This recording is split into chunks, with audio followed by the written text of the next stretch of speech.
All right. Hey, everybody. Welcome to Fran and Friends podcast. I have with me today Amanda Hook from Meridian Massage. So, I'm going to share with you a little bit about Amanda's background and give me just a moment. I just had that up here, and all of a sudden I do this. It must be one of my things, Amanda. Where did I it think- go? don't I confuse myself some days, but all day, every day. I'm like, too many things going on, my darling. I got like way too many screens open. Oh, So okay. yeah. So hey everybody, Amanda, she is a massage therapist. She owns her own facility. It's called Meridian Massage. I say massage therapy because that's the layman version. She's going to tell you a bit more as to what she does because she also teaches about massage therapy, and she's been in the industry for about 20 years, right, Amanda? Yeah, 20 years now. Yeah, 20 Yes. years. And what she likes for people to do is she wants to change the perception of how people look at massage. And she's going to share a little bit about that. And then in her practice, what she does is she teaches. I don't know if I mentioned that before, but she is also a teacher. Hmm. Um, she offers emotional release sessions, and she incorporates something called cranial sacral therapy, which is one of the modalities that I explored with her. Hmm. And then also other types of therapy. I cannot pronounce these except for cupping, shiatsu, abdominal work, and what's the myofascial? Myofascial. Myofascial, yeah. Okay, myofascial. Myofascial. Okay. And she deals with clients that might be having some type of stressful issues, either post COVID issue, anxiety, PTSD, depression, addiction, chronic pain. And she helps them to take a breather. So, Hmm. Amanda, can you share a little bit more about what I said? I Yeah, may not have been. most definitely. Most definitely, because it is my passion. Really want to start off with the research. There's research being done into um, massage and body work all the time, because we are really still. It's not classed as a medical treatment, but a lot of practitioners do help people that need medical intervention Mm, in the illnesses. So just to go back on this research I've just read this week, it's from Norway, and that Europe tends to do a lot more research than some other parts of the world.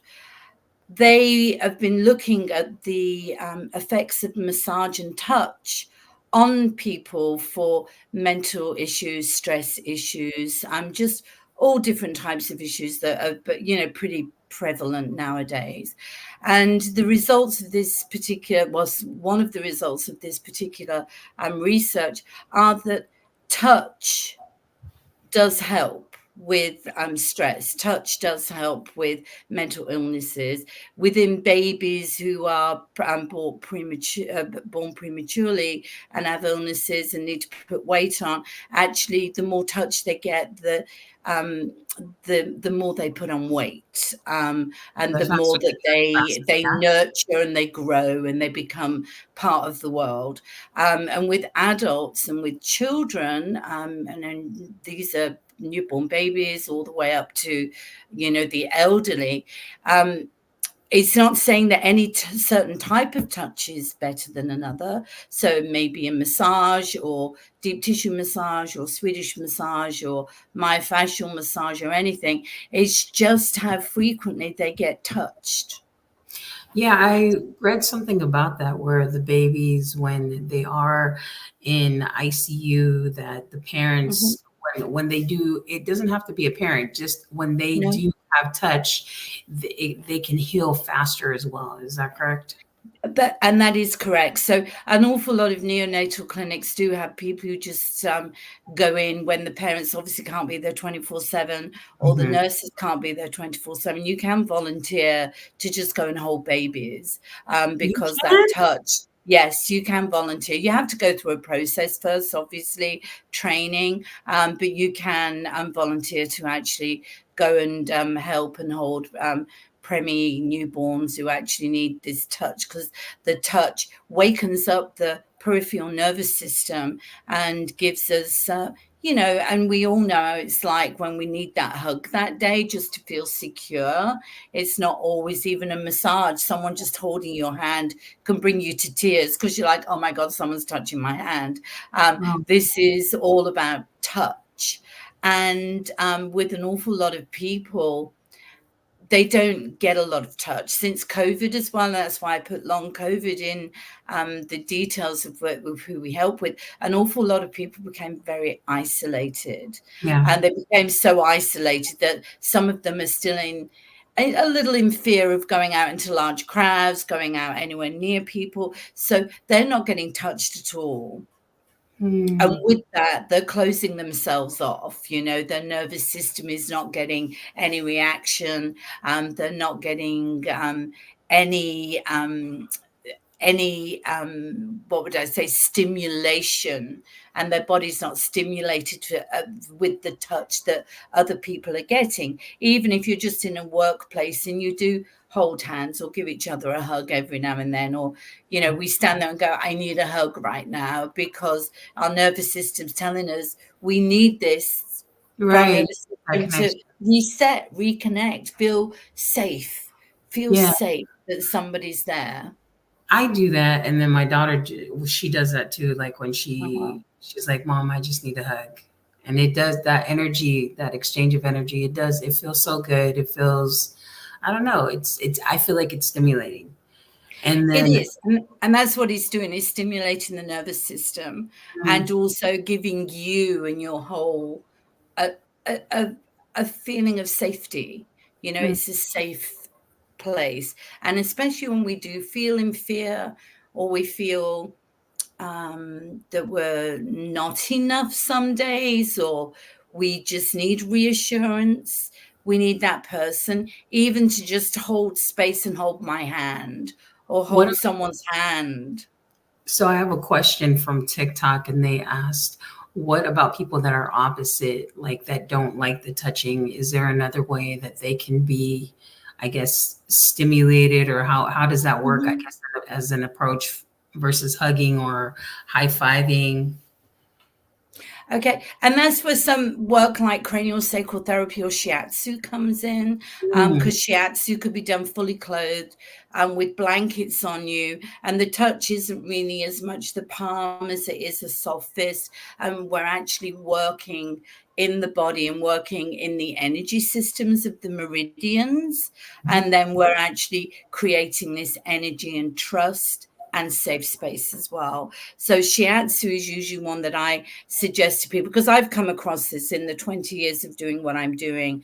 And obviously, I have a lot of friends, and I say, look, you need to come and see me. I don't want anybody touching me. I said, well, we could get by that. I can do this, or I could do cranial sacral work where I'm pretty much just going to be holding your head and holding space for you and yeah, resetting your nervous system. So then they're again feeling safe that nobody's touching their body, and I'm respecting their barrier, their boundary of their safe spaces, that they don't want that physical touch. So there are methods, and there are ways to still be able to stimulate the nervous system, create the safe space, and to get the energy grounded and balanced in yeah. That's someone's what I've done with body. you, definitely. And you were all in my head. Yeah, all in your head. So yeah, there's something else that I was going to ask you.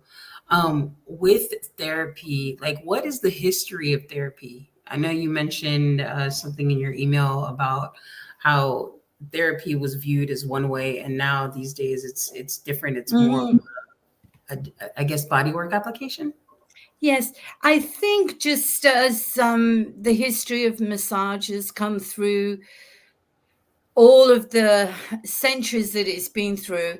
If you look up history of massage therapy, it's got a good side and a bad side as well, because unfortunately, and we have to address the elephant in the room all the time, is that an awful lot of massage places and massage parlors put a sign outside, and it is for sexual favors. So sometimes a lot of people frown on it, like, oh, it's that kind of place. Oh, I know what goes on behind those closed doors.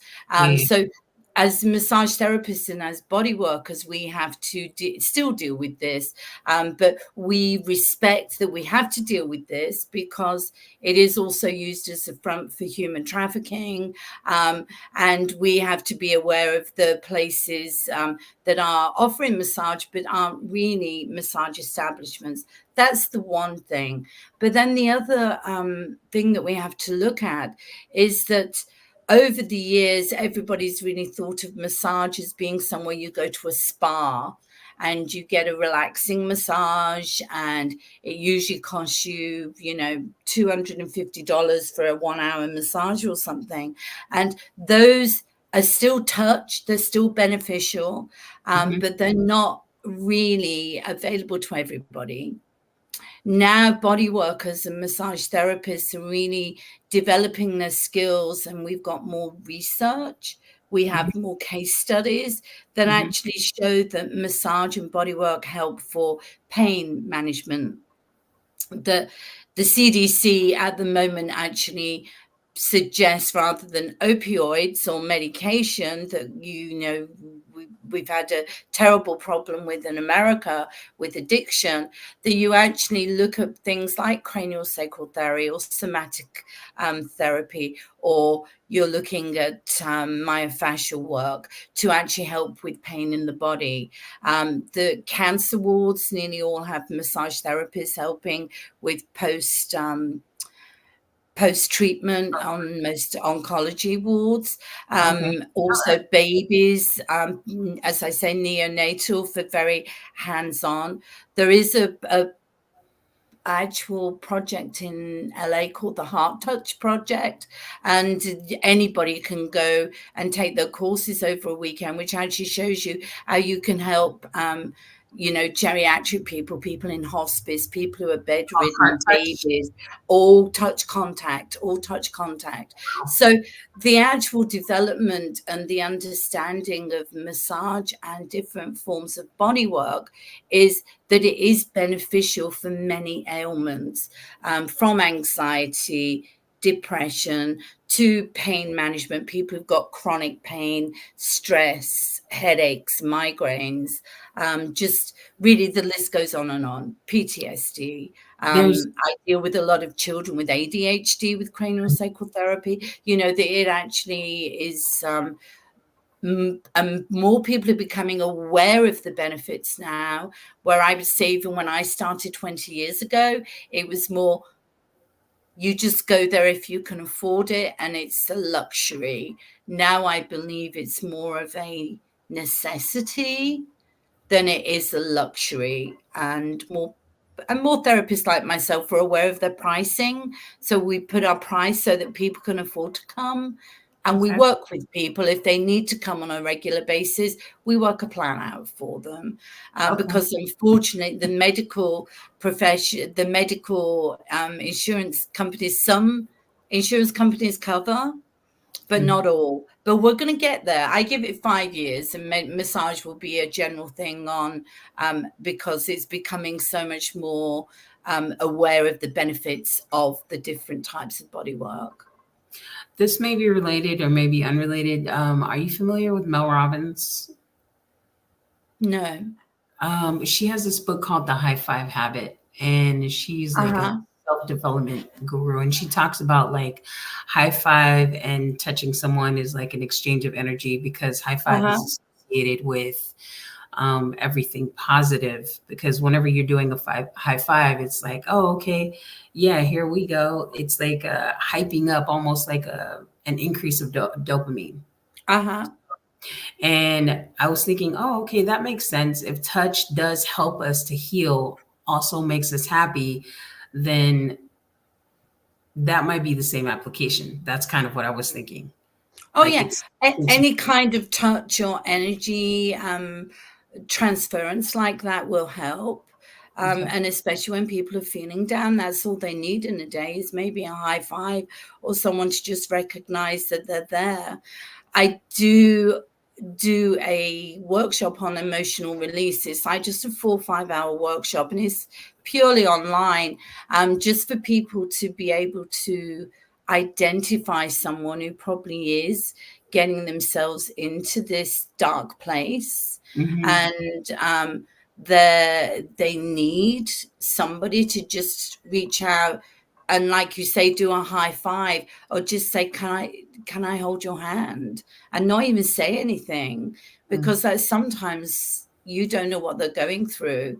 And then if they decide with the high five, they trust you because they feel safe with you, or in Yeah. holding space, holding a hand for them, they feel open to tell you what's going on in their life. Mm. Because we know so many people who look like they're getting on so well with everything, and then they've committed suicide or they've tried to commit suicide, and that's all because they've shut down their emotions.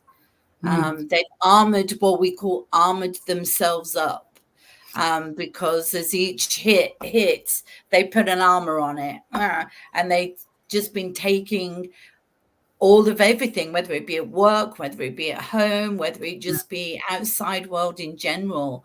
And they can still put on a smart, bright face, but there are other signs you can watch out for to help.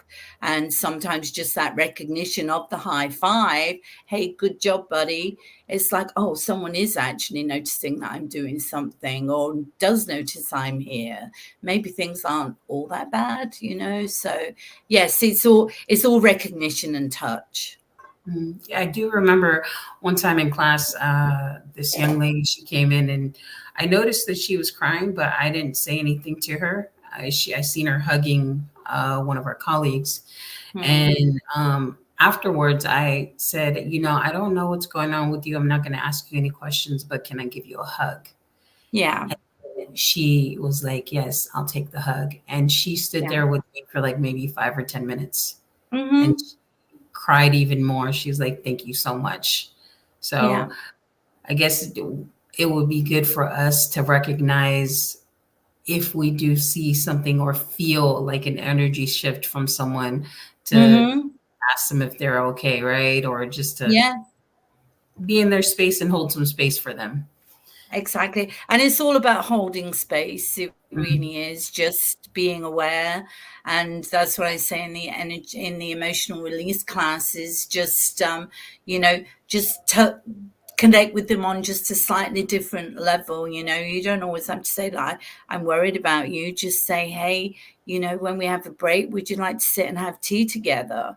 Mm. And then just allow them to know that you're there for them, and just to allow them to know that, I can hold space for you if you need, Yeah. because so many of us deal with things ourselves, and we don't even tell our nearest and dearest about them because we don't want to upset them, or we don't want to bring them down because they're in euphoria or whatever.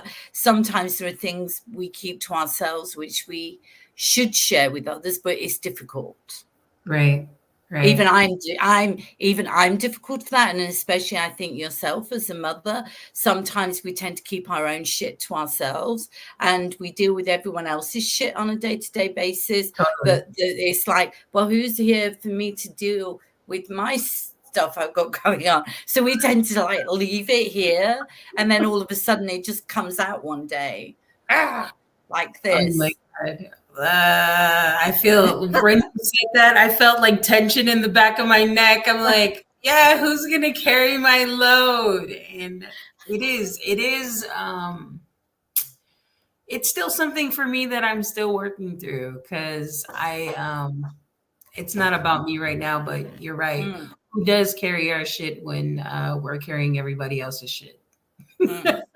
And it really is, and it Yeah. really does get to that everybody. So just for people to just take a little bit of time and just say, how are you doing today? How are you feeling? Would you like to get coffee? It's like, even I'm like, wow, someone's actually noticed that I'm here. I love to go and get a cup of coffee, you know. So they tend to, and then you've got a time to talk. And it's not always about moaning, it's about talking about things that are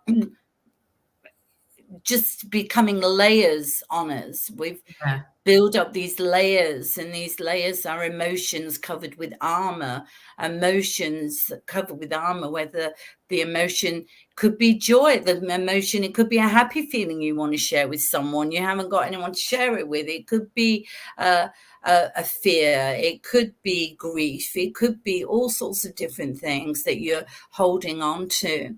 And then when you go to a massage therapist or a body worker, and you have some of this touch and it starts allowing things to process, that's when a lot of people do have what they call an emotional release That's what I was gonna on the ask. massage table. Yeah. I was going to ask you Where about, like, so for people that have experienced trauma or just whatever type of, like you were referring to earlier, that emotional release, how does massage therapy or body touch help them? Like, what is the process? What does that look like? Like, are they just sitting on the table and you're just pushing this energy out of them? What does that look like for them?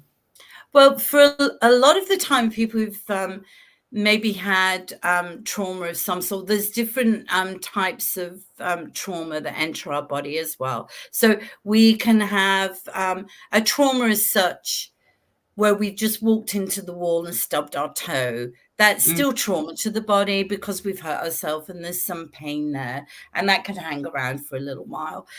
We also have what we call emotionally attached trauma. So mm, that could be trauma that has been inflicted on us by someone, and it's someone maybe we love, that's maybe someone we trusted. And with that, trauma has entered, some anger, some fear is attached to that trauma because mm, we were in fear when the trauma was happening. mm. The same as when people who are in war ridden countries, and young kids are dealing with trauma, and they're also terrified, frightened, in fear because there's bombs being dropped. Maybe they've suffered some shrapnel which has injured them. But not only is it the pain and the hurt of the body, but it's also got this emotional issue attached to it as well, because they were in fear for their lives at that moment. So when we as massage therapists, we're not going around the body going, oh, here's a trauma, here's trauma, here's trauma. We're actually massaging the whole client to start off with. We will then sometimes come to tie areas, of which I think most people would refer to as knots, or Okay. they'd refer to as a tie area. A lot of people tend to tie them in with muscular issues, and they're not always muscular. They're actually the tissue and the fascia holding on to something that's in here. So for people that aren't familiar with the tissue versus the fascia, could you explain to them what the differences Mhm. between those two are? The fascia's everywhere, but connective tissue is more attached to muscles. Muscles attach into it, and usually are knitted into it, or we have connective tissue around our wrists to keep all of our tendons in place, for our hands. Fascia is everywhere in our body. Fascia is a water fluid, movable substance that coats everything in our body from top to toe, and from outside in and inside out. Every organ, every muscle fiber, every neuron, everything in our body. And fascia, because sometimes get stuck because there's many layers of it and it's all different shapes, and it can sometimes get stuck. A little like, and I always try to describe this when I teach this, if you've got a jewelry box with many different necklaces, they can all get knotted up sometimes, and Yeah. you've done nothing to create that. just through opening the box, moving it around, it's all just become knotted. And that can happen with fascia.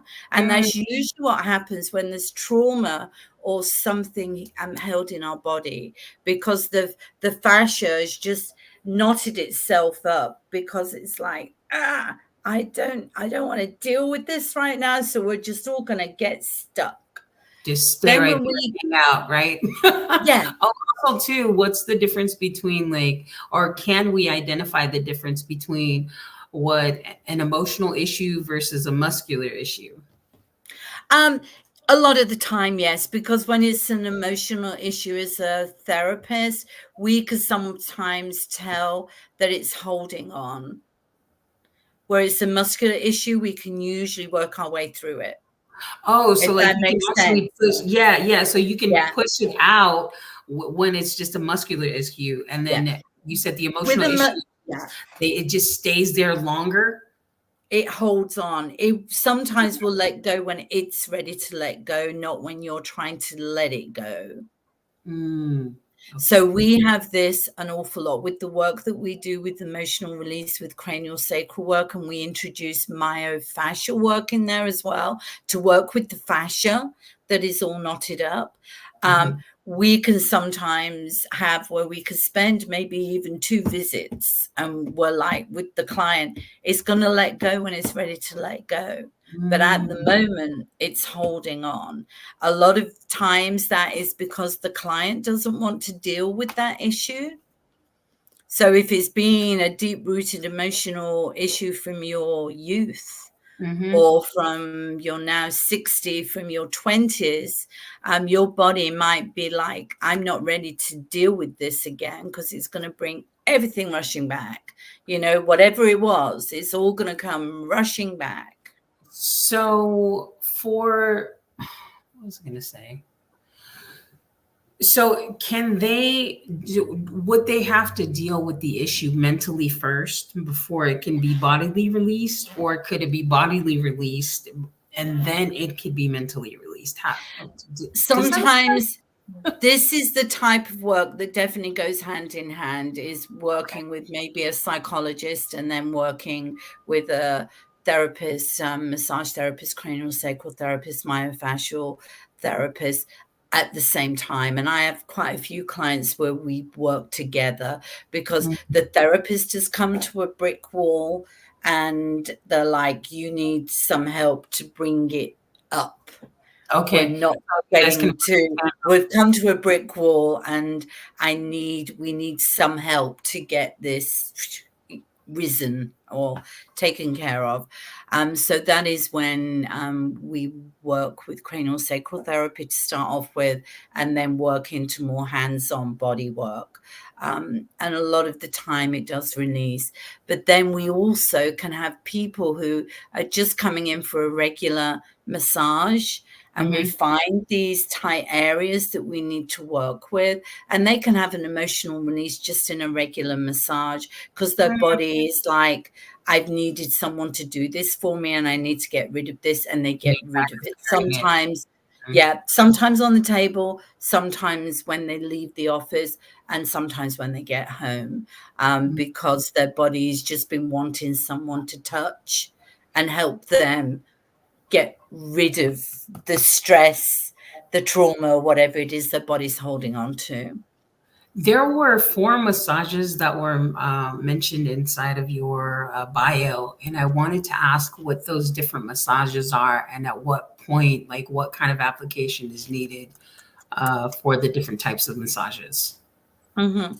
I think I've got shiatsu down there now. Shiatsu is a more of an Eastern method, and that is dealing with this traditional Chinese medicine, and acupuncture, acupressure deals with the meridians of the body. And with traditional Chinese medicine, they feel that if these meridians at the front of our body and at the back of our body are balanced, then we should be good as a person, because they are attached to every organ in our body and our mind. What for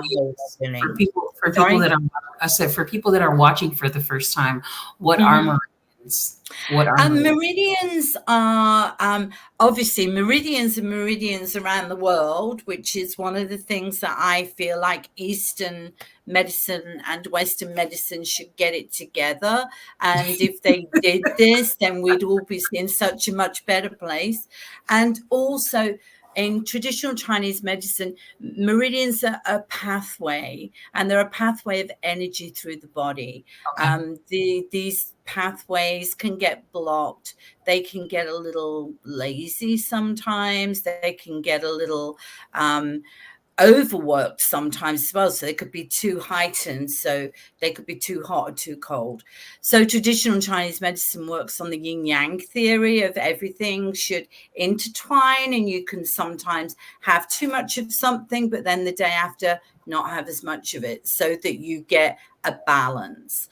And with the meridians and with shiatsu massage, as shiatsu therapists, we actually work in a method, and we're dealing with all the meridians of the body, from the feet to the head at the back, and the feet to the head at the front, and down the arms. When you've had a shiatsu massage, you definitely feel a shift of energy afterwards, where everything's just balanced.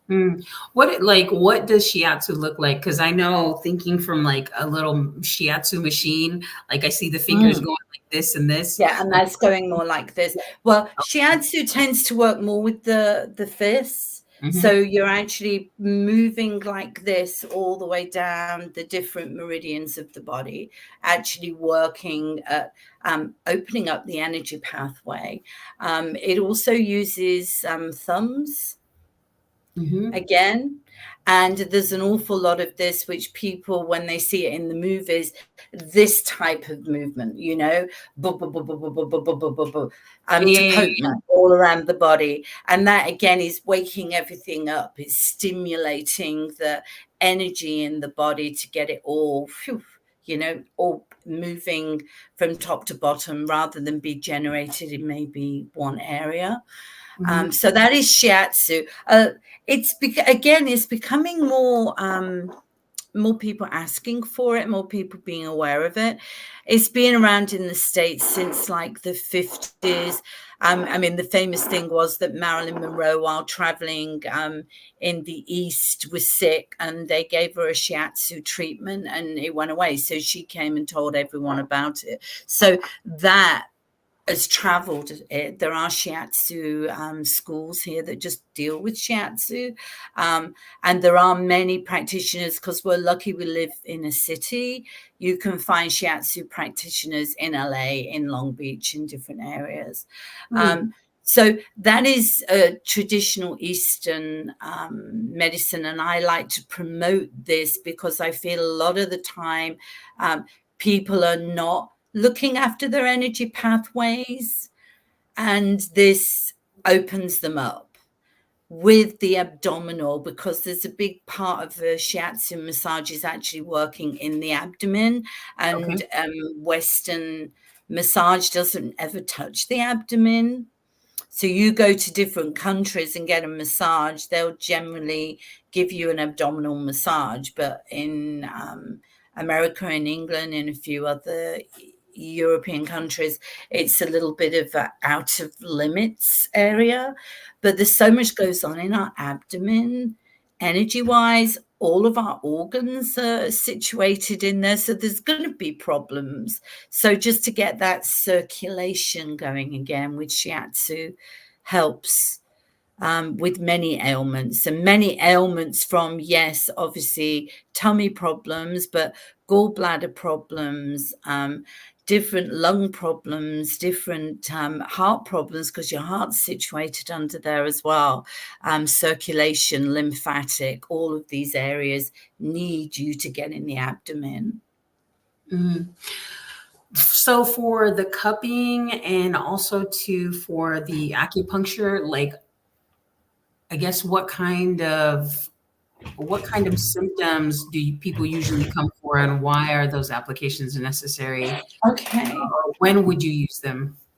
Now, with cupping, As body workers and massage therapists, we tend to use cupping a little differently than your acupuncturist would use them, because your acupuncturist is at the end of the day, and for people who don't know this, an acupuncturist is a medical doctor. An acupuncturist, even in most insurance companies, covers some form of acupuncture. An acupuncturist is also had like as 4 years of schooling, the same as your medical doctor, to become and do what they do. So they're using sometimes fire cups, and they're using it to, depending on traditional Chinese medicine, to clear the wind, to clear the heat. They're looking at it differently. Their intention is different. As a massage therapist, we, and especially at Meridians, we do a process where we use our hands first to touch and feel, to see if we can actually solve the issue ourselves with the hands. We then will go on to some heat. We use hot stones. So we put hot stones and massage to get circulation going into different areas. We'll also use Graston technique, which is a metal tool for soft tissue. And then if after that we still feel that there's something holding on, we'll use some cups. My intention of using the cups is that fascial stick again to try and suck it up. So if everything else I've used hasn't unwound this fascial knot, then I'm going to use a cup on it, and usually leaving a cup on there or moving the cup around for a little while will actually release the fascia, the knot and the issue and the fascia that's underneath. So that's where we use cupping. I use it a lot with some young athletes that I have as well, because they're training every day of the week, and we use it on their legs just to really, because their fascia and the muscles have just got too tight with probably not stretching, not having enough water. Fascia is 70% water. If we're dehydrated, our fascias could become stuck. So using the cups in that respect as well.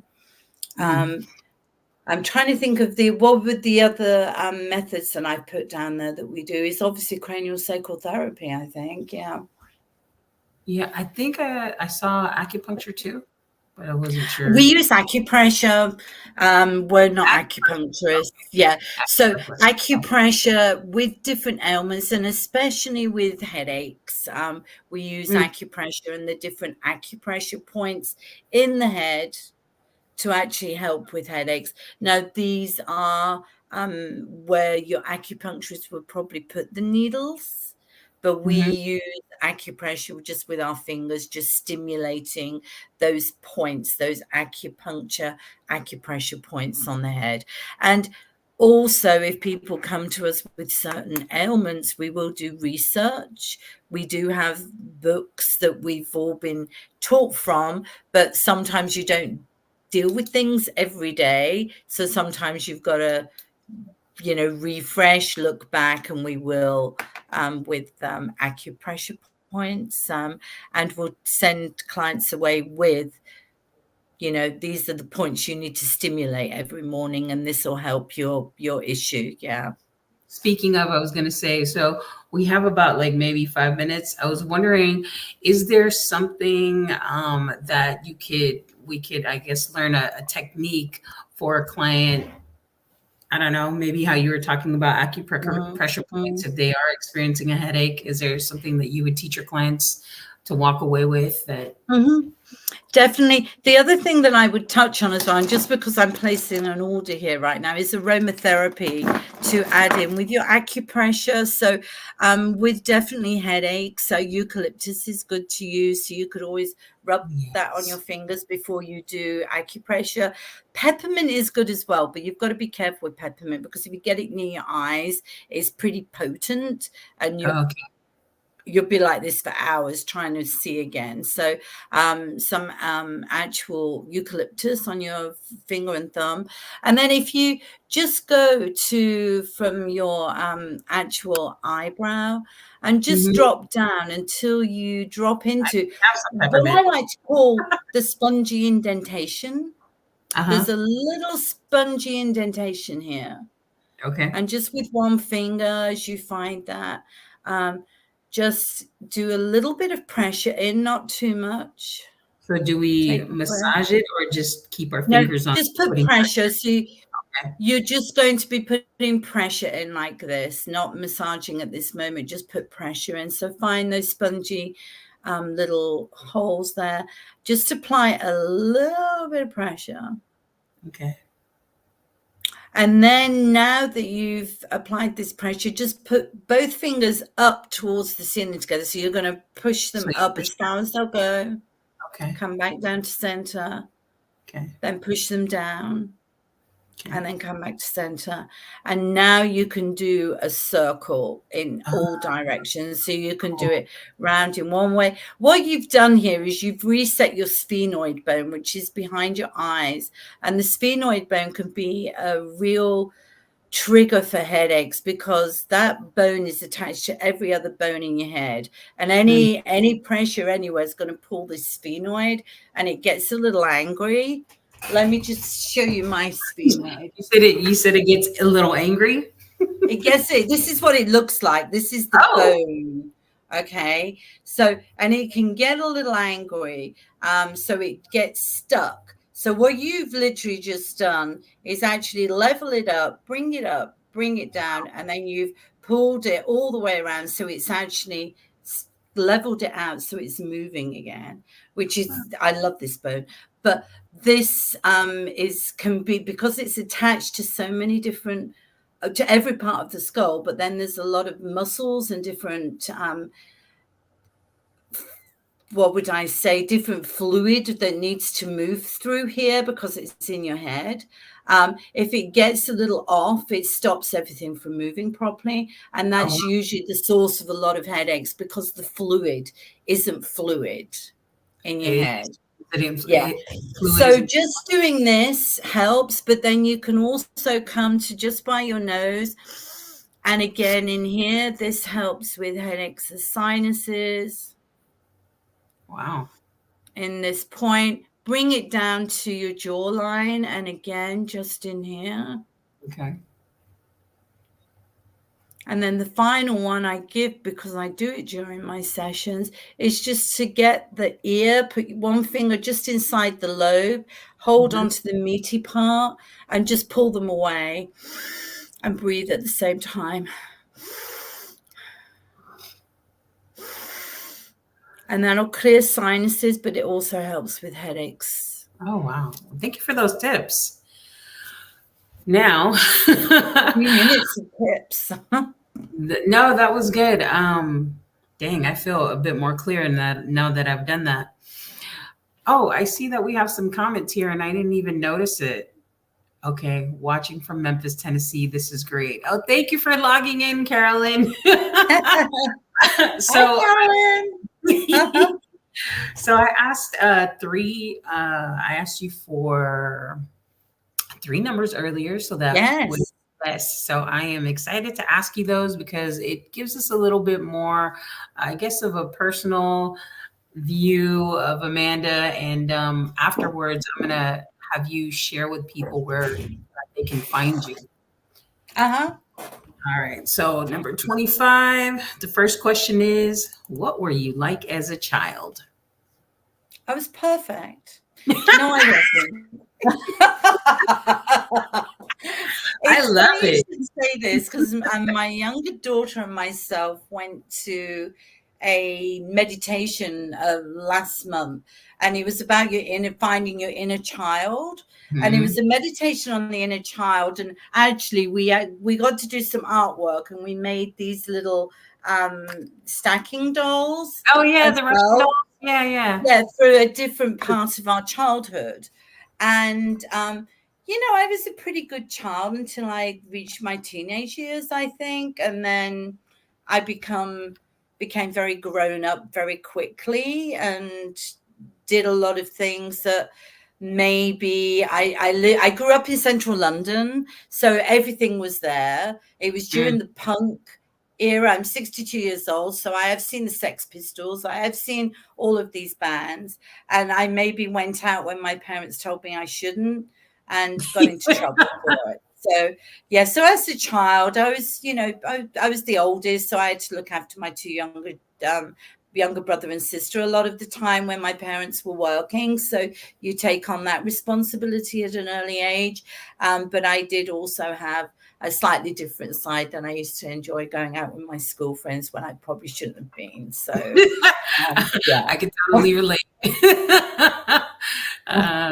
So your next question here is number 11. What's your biggest pet peeve? Oh, do I have one? Yeah, I think I do. But I think because I choose my battles now, I don't let it get to me as much as it used to, is people leaving things out on the side in the kitchen, like open wrappers or just stuff without just putting it away and wiping everything over. I totally get that. So I do that, and I clean up a lot, but I don't really moan about it as much now, because it's like I don't need this problem in my life. Right. There's bigger things to fight, right? Yeah, exactly. Yeah. All right. Your last question is, are you an introvert or an extrovert? I think I'm an extrovert, even though I like my quiet time and I like my my own space and my own time. But I feel like I want to be out with people and meet people and learn about people. So I would think that makes me an extrovert. I don't think I'm like, hey, but I do like to mingle. Yeah. Okay. All right. Now, where can people find you, and where are you located? We are located in Long Beach in the downtown area. So we're off Pine Avenue and in between 8th and 9th Street on Pine Avenue. We're called Meridians Massage. I have 2 people work for me. So there's 3 practitioners. There's pretty much someone there every day of the week. And at my facility, the people who work for me come on as an apprentice to start off with as well. So I'm teaching them my methods and I'm giving them good education. I do also take workshops for emotional release and also for cranial sacral. So I just did a workshop last weekend on that. And I'm looking for a bigger space right now in Long Beach. So I'm actually growing. So yes, so we are looking for a bit with at least, because I've just got 1 room and we facilitate it really well with 3 of us working on different days, but we need more space we're turning people away, which is a good thing because people are finding us, but it's also a good thing because people are getting the benefits from what we do and deliver, so that they're referring us to a lot more people. So that's where you'll find us. We're there Monday to Sunday. We're there 7 days a week. Okay. Do you have any social media handles you can share with people? Yes, I have. Instagram is Meridians on Pine. Okay. And that's it. I do have a website, which is meridiansmassage.com. Okay. Well, everybody, you heard where you can find Amanda. If you have any questions, please throw them down in the chat. I'll take a look on Facebook. I don't see anything at the moment, but let me check again. Nope, I don't see anything. Well, Amanda, thank you so much for joining us. What I'll do is I will send you over the stream of the video today. Perfect. And thank you for being on the show. I hope I didn't rabbit on too much, but I'm a good rabbiter. Could you hold on for just a second? Yeah. Thank you, everybody, and you have a great Friday.